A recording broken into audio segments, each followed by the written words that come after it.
আজকে আমি আমার কোন বাসায় থাকি সে বাসাটা একটু দেখাচ্ছি আপনাদেরকে। আমরা মূলত এই এরিয়া থাকি। আগে এই বাসা এদিকে ছিল, আমার বাসাটা পরে চেঞ্জ করে নিয়েছি। এই ঠিক আছে,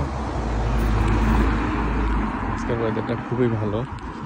এখন সামার সিজন চলে আসছে। তো এই বাসাটা মূলত এখানে প্রত্যেকটা ভাষায় কিন্তু অনেক ভাড়া, মানে বাংলা টাকা হিসাব করলে মিনিমাম 1 লাখ টাকার উপরে, মানে 1-1.5 লাখ। তো আমাদের বাসার ভাড়াটা এরকম। তো আমাদের ভাড়াটা আমাদের যে বাসাটা সেটা একটা বাংলাদেশি মালিক। তো এখানে কিছু কনসিডারেশন করছে উনি, তা কম না।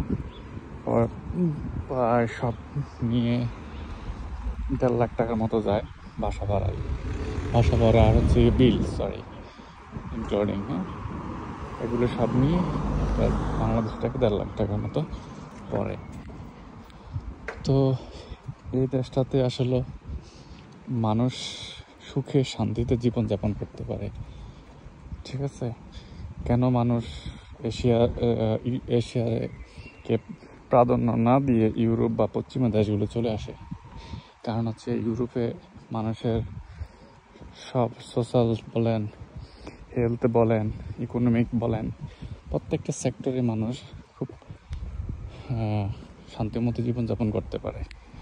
তো আমি বাসায় চলে আসছি আমাদের রাস্তা রোডে। এটা হচ্ছে কি আমাদের বাসা।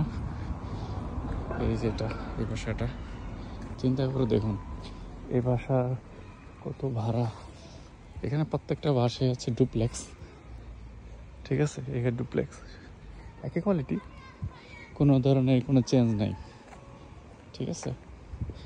মানে কোনো কেউ 20 তলা 5 তলা করার নিয়ম না এখানে। এই হচ্ছে আমাদের বাসা, এটা। ওকে, আল্লাহ হাফেজ।